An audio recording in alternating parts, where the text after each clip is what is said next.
welcome back everybody. This is my little recap of the EUWCQ in Berlin a few weeks ago.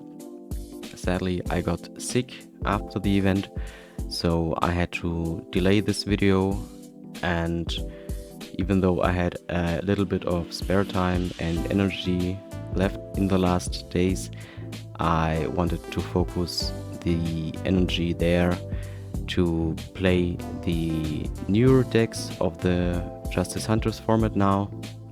I think it is a great format, and I really like it so far. But let's go back in time for now, and let's talk about the event that happened 2 weeks ago.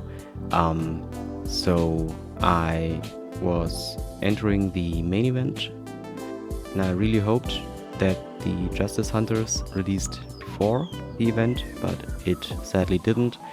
It got released 1 week after, and so I was left with playing like my hero deck, but I think the format and the meta is really bad for the deck because everywhere are the Mulcharmies, Droll and Lancia, and hero just gets caught in the crossfire of all of these. So I went to the event with the Hungry Burger archetype deck because it just got support in the latest set before the event, and it went not quite as good as I hoped. I mean, yes, it's a rogue deck and it's a standard ritual summon deck, so it has its flaws and problems with bricking, but I thought that the engine is quite stable. You have a lot of starters as well as extenders, and the engine itself can break boards very easily because you can tribute your opponent's monsters to rank up from the smaller Nouvelle monsters into the bigger Nouvelle monsters while breaking the board. And so I just went with some list similar to this. I think I have cut some hand traps and put in more board breakers, but I guess it doesn't matter that much. So I went into the event. I got my playmat and sleeves as promotional items, which was like the biggest deal for me, because I really thought that this deck can perform to some extent, but I didn't think to get very far with it. After round 4 I had a record of 1 win and 3 losses. Then I decided to drop out and tried then to enter the Ultimate Time Wizard event later that day. And to talk about the Edison stuff now, there was on Friday, the day before the tournament, there was a scheduled side event for a 4-round Swiss tournament for Edison, and there I have played the Hemorrhoid deck just to test if this deck could work in such an environment, and I must say it just didn't work. Out of those 4 rounds I have played against 2 Blackwing and 2 Via Turbo. I got dust shooted, I got oppressioned, and I went 1-3. And so I decided that this isn't the deck for the Ultimate Time Wizard event. Also, I bricked on multiple defusions many times, although I played 6 copies of the polymerization, and so this deck needs a little bit more adjustment, but I really like the playstyle of it, as well as that it gets to play the Rough Whaler as a card that is for the hero engine to recycle some of the resources from the graveyard, as well as a machine for the fortress, but it wasn't the deck for the Ultimate Time Wizard.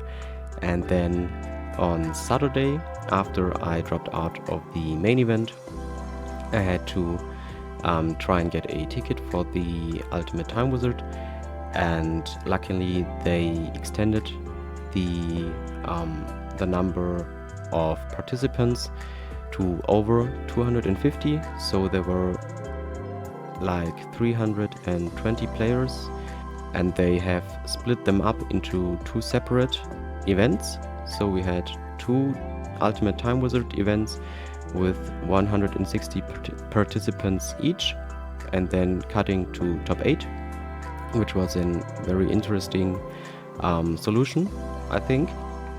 And this way there were also double the prize cards, which is very cool. So more people had the opportunity to win great prizes. And for the Ultimate Time Wizard, I chose to play the Pure Hero deck again, and I gotta say it just didn't perform.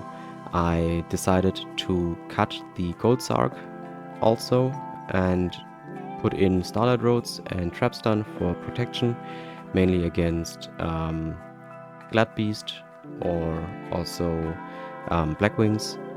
But what I found is that the deck was just too slow, and you just need to see your engine and have it available at the right time to go in and play into a board, or you will just lose before you can do anything. This list just wasn't any good for the event.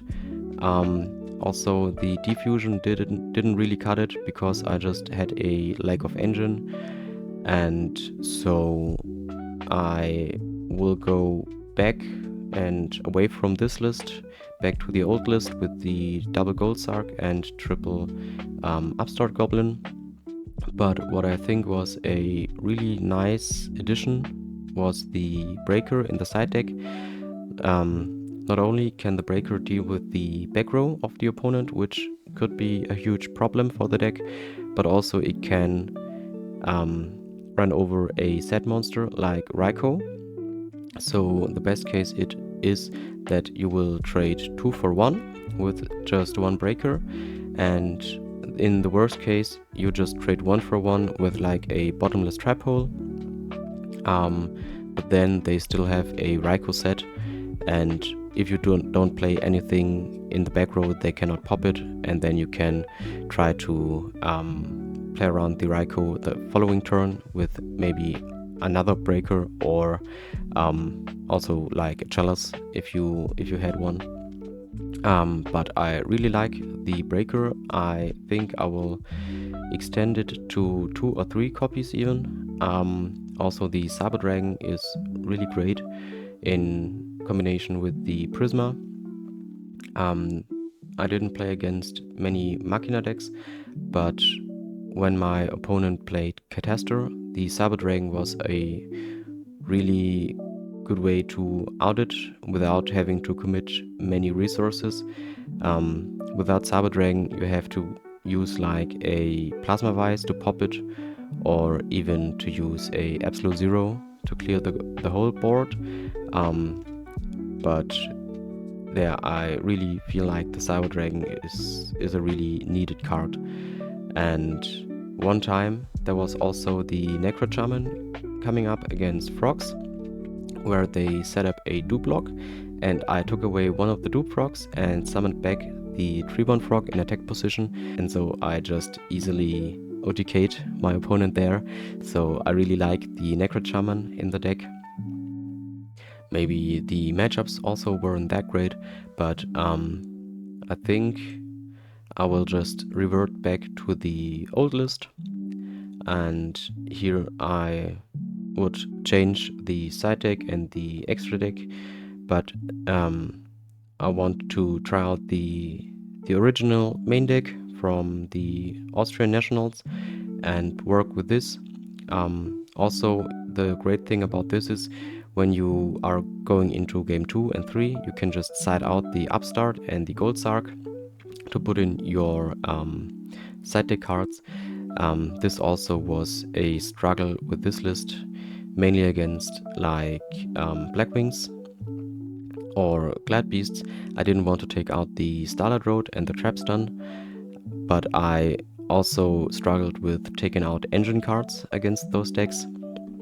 So I feel like this is like a more cohesive strategy for this deck, and in general, I didn't play that much Edison the last few weeks, so I just theory crafted the new version and wanted to try out other things.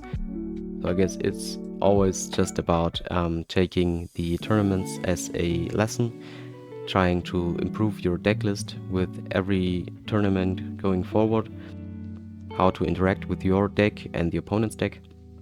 And so I think it's the right decision to go back to this version, and then with the next tournament coming up, I will try to adapt this list a little bit, mainly through the side deck, I think, and then see how it's gonna perform.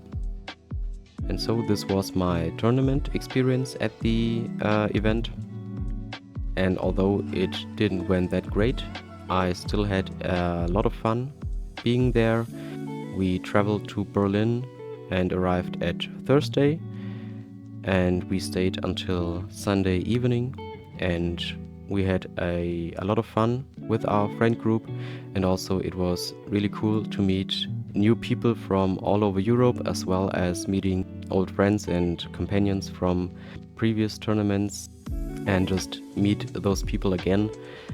It is always great to have those sorts of connections, and at every event, especially at those big ones, you just know there are people that you know, but also you meet new people and extend all of this circle.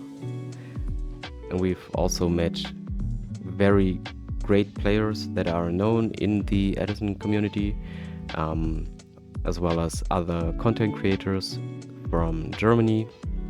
And yeah, it was a really great experience as a whole, and I would always come again.